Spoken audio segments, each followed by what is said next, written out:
Mugamba mutya abali ku channel yaffe eyitibwa Kyaiti YouTube channel yaffe olunaku olwo kyenyigadde okubeera nga tutunuulira obanga muyiga waliwo kye bayita nti kasooli okuweeka kyekifaanana kitya oba kiba kitya.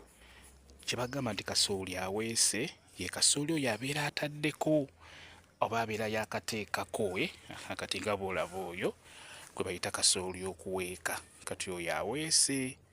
Mu kifo ky'okugamba nti yenna kasooli ataddeko osobola omugamba nti yenna aweese, abeera ajja kitegeera nti yenna ataddeko kasooli, oba osobola omugamba nti asinga yenna aweese, awo kimanya nti asinga ataddeko kasooli. Bwe kityo bwe kibeera, kibayita kasooli okuweeka nga bw'olaba oyo, kati oyo abeera aweese. Mukitegedde kyekyo mwe bali kubeera ku channel yaffe eyitibwa Kyaiti YouTube channel yaffe. Kyembasaba mugende mu maaso n'ogyegattako mubeere bulungi, mweraba.